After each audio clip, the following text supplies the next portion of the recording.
Hello student, आप सभी का स्वागत है अक्षय क्लासेज में। स्टूडेंट, आज हम पढ़ेंगे कक्षा 10 के गृह गणित, जो कि 2024 बोर्ड परीक्षा के दृष्टिकोण से बहुत ही महत्वपूर्ण है। गृह गणित के सभी महत्वपूर्ण प्रश्नों का हल इस वीडियो के माध्यम से मैं आप सबको कराऊंगा, जो कि बोर्ड परीक्षा में 100% आने वाले प्रश्न हैं। जितने भी इम्पोर्टेंट प्रश्न हैं इस वीडियो के माध्यम से मैं आप सभी को हल करा दूंगा। आप लोग अच्छे तरीके से सीख लीजिएगा। अगर वीडियो आप लोग को अच्छी लगेगी तो वीडियो को लाइक कर दीजिएगा और हमारे चैनल अक्षय क्लासेज को सब्सक्राइब कर लीजिएगा। तो चलिए एक एक प्रश्न को अच्छे तरीके से पढ़ते हैं। आपका प्रश्न है, एक गिलास का दाम 15 रुपया है तो 4 गिलास का दाम होगा। एक गिलास का दाम 15 रुपया दिया है तो 4 गिलास का दाम क्या होगा। इसे हम लोग करते कैसे हैं, तो लिखेंगे कि चूंकि एक गिलास का दाम, आपको अच्छे से लिख करके हल करना है। एक गिलास का दाम, एक गिलास का दाम कितना दिया है, तो 15 रुपया दिया है। एक गिलास का दाम बराबर 15 रुपया। ठीक है, अब कितने का पूछ रहा है, तो 4 गिलास का। तो यहाँ लिखेंगे कि 4 गिलास का दाम, 4 गिलास का दाम। देखिए 4 गिलास का जब दाम पूछेगा तो क्या करेंगे, 15 में 4 से गुणा करा देंगे तो आंसर कितना आ जाएगा। तो 15 में 4 से गुणा कराएंगे तो आएगा 60 रुपया। कितना आ जाएगा, 60 रुपया। यहाँ आपका इसका आंसर हो जाएगा। ऐसे ही क्वेश्चन पूछता है, बिल्कुल आसान तरीके से सीखिए और जा करके हल करके आइएगा। देखिए आपका दूसरा प्रश्न है कि 1 किलोग्राम में कितने ग्राम होते हैं। 1 किलोग्राम में कितने ग्राम होते हैं, तो इसका आंसर हमें लिख देंगे कि 1 किलोग्राम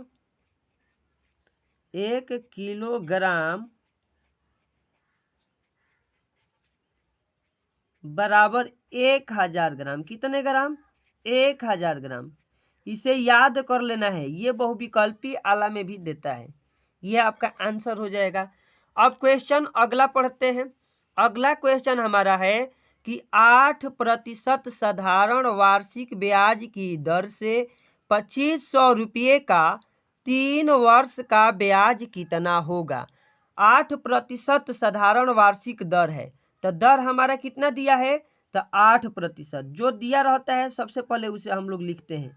दर है हमारा 8%। अब उसके आगे क्या दिया है, 2500 रुपये का 3 वर्ष का ब्याज पूछ रहा है। तो यहाँ मूलधन कितना हो जाएगा, 2500 रुपया। मूलधन हो जाएगा 2500 रुपया, यानी 2500। ये हो गया हमारा मूलधन। अब क्या दिया है, समय दिया है 3 साल। कितना दिया है, 3 साल। तो यहाँ समय हो जाएगा 3 साल, यानी 3 वर्ष। अब हमें निकालना क्या है, तो ब्याज। क्या निकालना है, ब्याज। तो ब्याज का हम लोगों को फॉर्मूला याद होना चाहिए। साधारण ब्याज बराबर क्या होता है, मैं अच्छे से लिख करके बता दे रहा हूँ। साधारण ब्याज बराबर क्या होता है, तो मूलधन गुणे दर, मूलधन गुणे दर गुणे समय, बाटा में हो जाएगा 100। बाटा में कितना हो जाएगा, 100। चलिए अब यहाँ मूलधन दिया है 2500, तो यहाँ लिखेंगे 2500 मूलधन। दर कितना है, 8%, और समय कितना लगा है, 3 वर्ष। तो बाटा में हो जाएगा फिर 100। अब 2 जीरो से 2 जीरो कटा देंगे। अब गुणा करके लिख देंगे। देखिए 25 में 8 से गुणा करेंगे तो आ जाएगा हम लोग का 200, और 200 में 3 से गुणा कर देंगे तो आंसर आ जाएगा 600 रुपया। कितना, 600 रुपया। तो इस तरह से इसका आंसर हो जाएगा। इस सवाल का आंसर यहीं पे हो जाएगा। चलिए अगला क्वेश्चन है कि विमला ने एक घड़ी 400 रुपये में खरीदी, उसने 10% हानि पर बेच दी। घड़ी का विक्रय मूल्य बताइए। घड़ी का कितना में खरीदी है, तो 400 रुपये में। विक्रय मूल्य हो गया, कितना उसको हानि हुआ है, 10%। तो जो जो दिया है पहले लिखेंगे घड़ी का क्रय मूल्य, घड़ी का क्रय मूल्य, घड़ी का क्रय मूल्य कितना दिया है तो 400, कितना 400 रुपया हो जाएगा क्रय मूल्य। हानि कितना हुआ है तो हानि हुआ है 10%, हानि बराबर हो जाएगा 10%। अब हानि हम पहले रुपया में निकाल लेंगे। हानि 10% हुआ है तो 400 का 10% निकालिए तो 400 का मतलब गुणा 10% मैंने 10/100। यहाँ से 2 जीरो से 2 जीरो कट जाएगा तो 10 में 4 से गुणा करा देंगे, 40 रुपया हो जाएगा हानि। कितना हुआ 40 रुपया हानि हुआ। अब लिखेंगे घड़ी का विक्रय मूल्य, घड़ी का विक्रय मूल्य, विक्रय मूल्य। तो घड़ी का विक्रय मूल्य कितना हो जाएगा तो इसका सूत्र होता है विक्रय मूल्य, जब हानि होगा तो क्या कौन सा सूत्र लगेगा, क्रय मूल्य, क्रय मूल्य माइनस हानि, क्रय मूल्य माइनस हानि, क्रय मूल्य माइनस हानि। यहाँ 400 रुपये की घड़ी खरीद करके आई थी और 40 रुपये का हानि हो गया, तो यह कितने में बिकेगी तो 360 रुपये में। कितने में 360 रुपये में बिकेगी। ये आपका आंसर हो जाएगा। अब अगला क्वेश्चन पढ़ते हैं। तो अगला क्वेश्चन हमारा है कि एक पुस्तक का मूल्य 55.75 रुपया है, 13 पुस्तकों का मूल्य बताओ। तो लिखेंगे चूंकि एक पुस्तक का मूल्य, एक पुस्तक का मूल्य, एक पुस्तक का मूल्य कितना दिया है तो एक पुस्तक का मूल्य दिया है 55.75 रुपया। कितना 55.75 रुपया। अब 13 पुस्तकों का बताना है ना, तो लिखेंगे कि 13 पुस्तक का मूल्य, 13 पुस्तकों का मूल्य हो जाएगा यहाँ। चलिए 13 पुस्तकों का मूल्य बताना है तो हम यहाँ करेंगे क्या, 55.75 में 13 से गुणा करा देंगे। कितने से 13 से गुणा करा देंगे।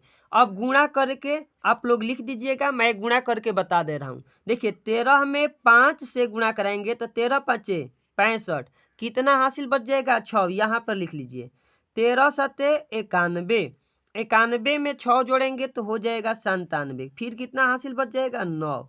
चलिए 13 5 65 और 65 में 9 जोड़ेंगे तो आपका आ जाएगा 74, 74 का 4, फिर हासिल कितना बचेगा 7, 13 5 65 और 65 में 7 जोड़ेंगे तो आ जाएगा 72, कितना 72। अब 2 स्थान पर दशमलव है ना, तो 2 स्थान पर दशमलव लगा देंगे तो इसका आंसर आ जाएगा 724 रुपये 75 पैसे या 724.75 रुपये। ठीक है, ये आपका आंसर हो जाएगा। चलिए ये क्वेश्चन हो गया। अब अगला क्वेश्चन क्या है कि एक व्यक्ति ने एक पलंग 6000 रुपये में खरीद कर उसे 6500 रुपये में बेच दिया, उसे कितने प्रतिशत का लाभ हुआ। तो देखिए पलंग का क्रय मूल्य, पहले लिखेंगे पलंग का क्रय मूल्य, पलंग का क्रय मूल्य कितना दिया है तो 6000 रुपया दिया है। कितना 6000 रुपया, जितने में हम खरीदेंगे वो हमारा क्रय मूल्य हो जाएगा। अब बेचे कितने में है तो 6500 में बेचा है, तो अब पलंग का विक्रय मूल्य, फिर यहाँ लिख देना है पलंग का विक्रय मूल्य। चलिए विक्रय मूल्य कितना हो गया 6500। आप 6000 के खरीद करके 6500 में क्या कर दिए बेच दिए, तो जब बेच देंगे तो अधिक में बेचे हैं तो लाभ होगा। लाभ बराबर क्या होता है, विक्रय मूल्य में से हम लोग क्रय मूल्य घटाएंगे तो लाभ निकल जाएगा 6500 माइनस 6000। चलिए अब 6500 में से 6000 घटाइए तो आंसर आ जाएगा 500 रुपया। तो हमें लाभ केवल नहीं बताना है, क्या बताना है लाभ प्रतिशत कितना हुआ है।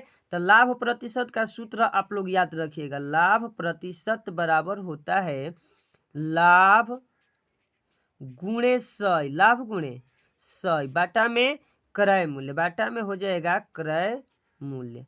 अब चलिए लाभ हुआ है 500 का, तो 500 गुणे 100 बाटा में कितना क्रय मूल्य है, तो क्रय मूल्य 6000 है। यहाँ लिखेंगे 6000, कितना 6000। अब 2 जीरो से यहाँ 2 जीरो कट जाएगा, एक इसका जीरो कट जाएगा। अब कितना आ जाएगा, तो 50 बाटा 6, 50 बाटा 6।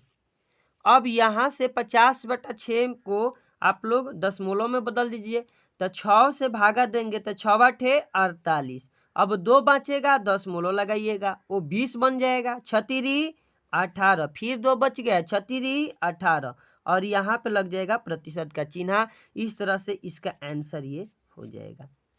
अब चलिए आगे हम लोग करते क्या है, अगला प्रश्न देखते हैं। अगला प्रश्न हमारा क्या है कि एक विद्यालय में 1000 विद्यार्थी है, 40% विज्ञान के हैं तथा शेष साहित्य वर्ग के हैं। दोनों विद्यार्थियों की संख्या अलग अलग ज्ञात कीजिए। अब लिखेंगे कैसे इसको, विद्यालय में कुल विद्यार्थी, क्या लिखना है, विद्यालय में कुल विद्यार्थी, तो विद्यालय में कुल विद्यार्थी कितना हो जाएगा, तो 1000। विद्यालय में कुल विद्यार्थी बराबर 1000। चलिए 1000 विद्यार्थी हो गया। विज्ञान के कितने हैं, 40%। विज्ञान के कितने हैं जी, तो 40%। विज्ञान बराबर 40%। अब विज्ञान के विद्यार्थियों की संख्या निकाल लीजिए, तो 1000 का 40% हो जाएगा, कितना 40% हो जाएगा। यहाँ से हल कर दीजिए, तो 1000 का मतलब होता है गुणा 40%, मतलब 40 बटा में 100। चलिए 1 जीरो से 1 जीरो काटिए, फिर 1 जीरो से 1 जीरो काटिए। अब यहाँ 100 बचा है, यहाँ 4 गुणा करा के लिखिए, तो आ जाएगा 400। चलिए जी 400 छात्र हैं किसके, विज्ञान वाले। अब हम लोगों को बताना है साहित्य वर्ग के, तो साहित्य वर्ग लिख करके जो 400 आया है उसको घटाना है। साहित्य वर्ग के छात्र, साहित्य वर्ग के छात्र कितना हो जाएगा, तो 1000 माइनस 400 बराबर आ जाएगा 600 छात्र, किसका, साहित्य वर्ग वाला। ठीक है, अब यहाँ से ये कंप्लीट हो जाएगा ये वाला क्वेश्चन। अब आगे बढ़ते हैं। आगे हमारा क्वेश्चन दिया है कि 15 कुर्सियों का मूल्य 2625 रुपया है, तो 10 कुर्सियों का मूल्य बताइए। कितने का, 10 का। सबसे पहले जो दिया है उसको लिखेंगे चूंकि 15 कुर्सियों का मूल्य, 15 कुर्सियों का मूल्य, 15 कुर्सियों का मूल्य कितना दिया है, तो 2625 रुपया। ये 15 कुर्सी का मूल्य 2625 रुपया है। अब एक कुर्सी का मूल्य निकालिए, निकालेंगे एक कुर्सी का मूल्य, एक कुर्सी का मूल्य। एक कुर्सी का मूल्य निकालने के लिए क्या करना है, तो 2625 में हमको 15 से भाग दे देना है। अब 15 से भाग दीजिए, तो 26 में पहले 15 से भाग दीजिए, तो एक बार जाएगा, कितना शेष इसमें बचेगा, तो इसमें 11 बचेगा, ये 112 हो जाएगा। ठीक है, फिर आगे पढ़ेंगे, तो 15 साते 105 और 15 8 120, 8 बार नहीं ले जाना पड़ेगा, 7 बार ले जाना पड़ेगा। 15 साते 105, अब इसमें से 7 बचेगा और ये 5 है, तो अब ये हो जाएगा 75। 15 पचे 75, 175 रुपया हो जाएगा एक कुर्सी का मूल्य। अब हमको कितने कुर्सियों का मूल्य पूछ रहा है, 10 कुर्सियों का, तो यहाँ लिखेंगे 10 कुर्सियों का मूल्य, कितने, 10 कुर्सियों का मूल्य। 10 कुर्सियों का मूल्य जब निकालेंगे तो 10 से हमको क्या कराना पड़ेगा भाई, तो इसमें गुणा 175 गुणे 10 होना चाहिए। देखिए ये गलती से लिखा गया। अब 10 से गुणा करा दीजिए आप लोग, तो ये आ जाएगा 1750 रुपये। चलिए इसका आंसर हो जाएगा 1750 रुपये। अब आगे पढ़ते हैं। तो अगला क्वेश्चन हमारा है, एक एक क्वेश्चन इंपॉर्टेंट है, सारे प्रकार के क्वेश्चन मैंने लिया है, एक एक क्वेश्चन को ध्यान से पढ़िए। एक पलंग 8,000 रुपये में खरीद कर 6,000 रुपये में बेच दिया गया, लाभ अथवा हानि प्रतिशत ज्ञात कीजिए। देखिए हम खरीदे तो हैं 8,000 में, लेकिन बेचे कितने में है? 6,000 में। तो हम लिखेंगे पलंग का क्रय मूल्य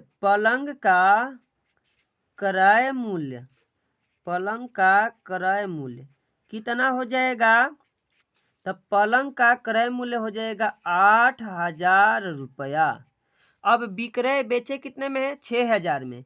तो लिख देंगे विक्रय मूल्य कितना? 6,000। ये हमारा हो गया विक्रय मूल्य।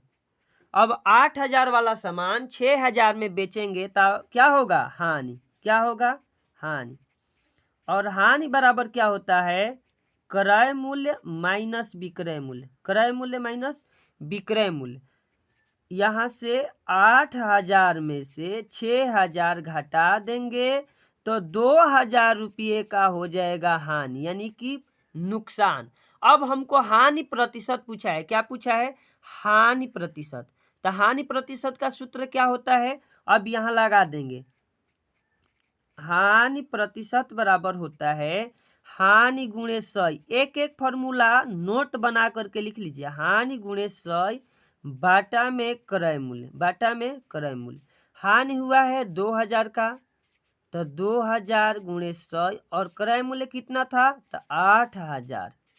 अब यहाँ से कटाइए, 2,000 का पहाड़ा 4 बार पढ़ेंगे 8,000 आ जाएगा, और 100 में 4 से भाग दे देंगे तो ये आ जाएगा 25%। तो कितना का हानि हो गया? 25% का। तो इस तरह से इसका आंसर हम लोग कर लेंगे। अब चलिए अगला क्वेश्चन लेते हैं।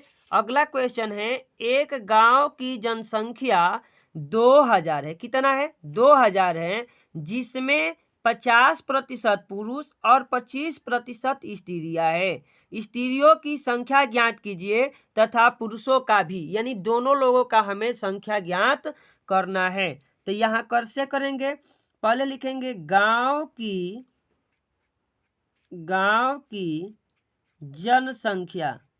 तो गांव की जनसंख्या कितना हो जाएगा? तो यहाँ से हो जाएगा 2,000। अब पुरुष कितना है? 50%। तो यहाँ से कर देंगे पुरुष बराबर 50%। अब पुरुषों की संख्या यहीं से निकाल लेते हैं। 2,000 का 50%। कितना? 50%। अब निकालेंगे तो ये आ जाएगा 2,000 का मतलब होता है गुणा 50% माने 50/100। अब 2 जीरो से 2 जीरो कट जाएगा और 20 में 50 से गुणा हो जाएगा तो 1,000 आ जाएगा। कितने पुरुष हो गए? तो 1,000। अब किसकी जनसंख्या बताना है? तो हमें स्त्रियों की जनसंख्या बताना है। तो हो जाएगा स्त्रियां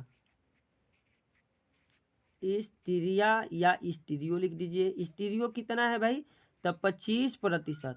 अब 2,000 का हम 25% निकाल देंगे। 2,000 का मतलब हो जाएगा गुणा और 25% माने 25/100।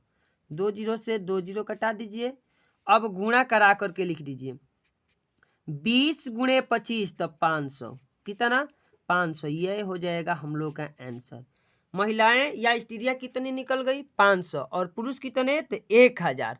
अब आप लोग सोच रहे हैं कि तो दोनों 2,000 था। तो चलिए कुछ बचे भी होंगे, वो हमसे नहीं पूछा है। ठीक है, तो इतना ही करके छोड़ देते हैं। अब अपना अगला प्रश्न को पढ़ते हैं। अगला प्रश्न हमारा क्या है कि 9%, क्या है जी? 9% साधारण वार्षिक ब्याज की दर से 3,000 रुपये का 4 वर्ष का कितना ब्याज होगा? हमको दिया क्या है? मूलधन दिया है 3,000 रुपया। आराम से यहाँ लिख देंगे, मूलधन हमारा हो जाएगा 3,000 रुपया। चलिए अब आगे दिया है दर। दर कितना, तो 9%। दर हो जाएगा हम लोग का 9%। समय मिला है 4 वर्ष। कितना जी, 4 वर्ष। तो ये समय हो जाएगा। क्या पूछा है, ब्याज कितना होगा, ब्याज। ठीक है, तो ब्याज का सूत्र लगा देंगे। ब्याज बराबर क्या होता है, वही साधारण ब्याज वाला ही होता है। देखिए, मूलधन गुणे दर, मूलधन गुणे दर गुणे समय बाटा में 100, बाटा में 100।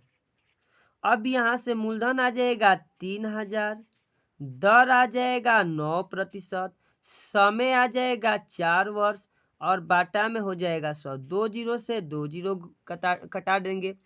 अब गुणा करा दीजिए 3 में 9 से, तो नतीरी 27, और 27 में 4 से गुणा करा दीजिएगा तो आ जाएगा 108। कितना, 108। 1 जीरो यहाँ का छोड़े थे तो यहाँ पे लगा दीजिएगा, तो ये आ जाएगा 1080 रुपया। यही हो जाएगा आप लोगों का आंसर। ब्याज बिल्कुल सही निकल गया। अब चलिए अगला क्वेश्चन है कि 1 मीटर कपड़े का दाम 56 रुपया है। कितना है, 56 रुपया है। 1.5 मीटर कपड़े का दाम बताना है। कितना है, 1.5 मीटर कपड़े का दाम बताना है। यहाँ से लिखेंगे, चूंकि 1 मीटर कपड़े का दाम, कितना, 1 मीटर कपड़े का दाम, 1 मीटर कपड़े का दाम, 1 मीटर कपड़े का दाम हो जाएगा 56 रुपया, 56 रुपया। अब यहाँ समझिए 1.5 मीटर पूछा है ना, तो 1.5 मीटर हम लोग लिख देंगे। देखिए 1.5 मीटर। अब आपको यहीं पर ध्यान देना है, 1.5 मीटर कितना को कहते हैं, तो 1.4 को, कितने को, 1.4 मीटर, 1.5 मीटर को कहते हैं। ठीक है, 1.5 मीटर कपड़े का दाम निकालना था आपको। 1.5 मीटर इसी को बोलते हैं, 1.5 मीटर को ही कपड़े का दाम हो जाएगा। चलिए अब कितना जी, तो 56 गुणे 1.5 से गुणा करा दीजिएगा। अब ध्यान से पढ़िए, पहले आपको दशमलव छोड़िए, पहले 15 इसको बोल करके पढ़ लीजिए। 15 छके 90 का 0, हासिल कितना बच गया, तो 9 लिख दीजिए यहाँ। 15 पचे 75 और 9 जोड़ेंगे तो ये आ जाएगा आप लोग का 84। कितना, 84। फिर दशमलव लगा देंगे तो ये हो जाएगा दशमलव, तो इसका आंसर आ जाएगा 84 रुपया। कितना, 84 रुपया। ये हो जाएगा हम लोग का आंसर। ठीक है, अब अगले क्वेश्चन को पढ़ते हैं। तो अगला क्वेश्चन हमारा है कि 1 दर्जन अनार का मूल्य 48 रुपया है, तो 1 अनार का मूल्य बताओ। ये आपको ध्यान देना है। 1 दर्जन, 1 दर्जन, 1 दर्जन में कितने, तो 12 लिखेंगे, यहाँ कोष्ट में कर देंगे 12। अनार का मूल्य, अनार का मूल्य कितना है जी, तो 48 रुपया है। अनार का मूल्य बराबर 48 रुपया, यानी कि 12 अनार का मूल्य कितना है, 48 रुपया है। कितने का पूछ रहा है, एक अनार का बताना है। चूंकि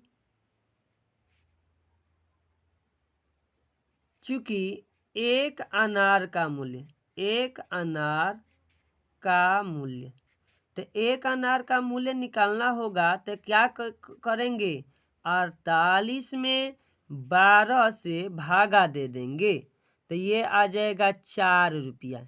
1 अनार का ये आपका मूल्य हो जाएगा। ठीक है, अब आगे पढ़ते हैं। तो आगे क्वेश्चन है कि एक गांव की जनसंख्या 2000 है। कितना है जी, 2000 है। इस गांव में 45% पुरुष, 40% स्त्रियां है और शेष बच्चे हैं। बच्चों की संख्या ज्ञात कीजिए। तो लिखेंगे गांव की कुल जनसंख्या, गांव की कुल जनसंख्या, गांव की कुल जनसंख्या बराबर हो जाएगा 2000। पुरुष कितने, 40%, पुरुष हो जाएंगे 40%, नहीं है जी 45% है, तब पुरुष हो जाएगा 45%। स्त्रियाँ कितनी हो जाएंगी, तो स्त्रियों की संख्या जो है वो हो जाएगा 40%। ठीक है, चलिए ये हो गया। अब हम लोग निकालेंगे बच्चों की संख्या, पूछा है तो बच्चों का प्रतिशत निकाल लेते हैं। बच्चों का प्रतिशत, बच्चों का प्रतिशत, तो देखिए बच्चों का प्रतिशत कैसे निकालेंगे, तो पूरा कितने को माना जाता है, तो पूरा माना जाता है 100 को। कितने को, 100 को। 100 में से घटा देंगे कितना, तो 45% पुरुष और 40% स्त्री। ठीक है, अब यहाँ प्रतिशत का चिन्ह लगा दीजिए। अब यहाँ से हो जाएगा 100 माइनस 45 और 40 को जोड़ देंगे तो आ जाएगा 85। कितना, 85% का चिन्ह लगा देंगे तो ये हो जाएगा फिर आंसर 15%। बच्चों का जो प्रतिशत संख्या है वो 15% के बराबर है। अब इनकी संख्या निकाल देना है, तो यहाँ लिखेंगे बच्चों की संख्या, बच्चों की संख्या, बच्चों की संख्या हो जाएगा 2000 का मतलब यहाँ गुणा लगा दीजिए और फिर 15% का मान निकालिए। 2 जीरो से 2 जीरो कट जाएगा और 20 में 15 से गुणा करा देंगे तो ये आ जाएगा 300। कितने, 300। ये आंसर हो जाएगा 300 बच्चों की संख्या हो जाएगी। अब अगला क्वेश्चन करते हैं कि एक गृहिणी ने एक घड़ी 400 रुपये में खरीदी। कितने में खरीदी है, 400 रुपये में खरीदी। दूसरी गृहिणी को वह घड़ी 300 रुपये में बेच दी। कितने में, 300 रुपये में बेच दी। दूसरी गृहिणी को कितना प्रतिशत छूट मिल गया, यानी 400 वाली घड़ी आपको 320 रुपये में मिलेगी, कितना छूट मिलेगा। लिखेंगे घड़ी का क्रय मूल्य, घड़ी का क्रय मूल्य, क्रय मूल्य कितना है जी, तो घड़ी मान लीजिए कि 400 रुपये वाली है तो 400 रुपये है, लेकिन इसको बेचा कितना में गया है, तो यहाँ पे बेचा गया है, विक्रय मूल्य हुआ है 320। अब यहाँ हानि लाभ की बात नहीं हो रही है, यहाँ छूट की बात हो रही है। कितना छूट मिला आपको, तो छूट निकाल देंगे तो छूट बराबर हो जाएगा 400 वाली घड़ी में से 320 रुपया घटा दो, आंसर आ जाएगा 80 रुपया। कितना, 80 रुपया। 80 रुपया आपको छूट मिल गया, लेकिन हमको बताना है क्या, प्रतिशत छूट, प्रतिशत छूट। अब यहाँ से लिखेंगे प्रतिशत छूट बराबर, प्रतिशत छूट बराबर क्या हो जाएगा, तो छूट यानी कि 80 रुपया, छूट गुणे 100 अब बटा में मूल मान या क्रय मूल्य पहले वाला रखेंगे। 400 रुपये पर छूट मिला है तो यहाँ लिख देंगे 400। कितना, 400। अब 2 जीरो से 2 जीरो कटा दीजिए, 80 में 4 से भागा दे दीजिएगा तो आंसर आ जाएगा 20%। कितना, 20% छूट मिल जाएगा। तो स्टूडेंट इस तरह से हमारा अंतिम क्वेश्चन भी खत्म हो गया। अगर जो आप लोगों को यह वीडियो अच्छी लगी होगी, हेल्पफुल लगी होगी, तो इस वीडियो को ज़्यादा से ज़्यादा दोस्तों में शेयर कीजिएगा और इस वीडियो को लाइक कर दीजिएगा। साथ ही साथ हमारे चैनल को सब्सक्राइब कर लीजिएगा।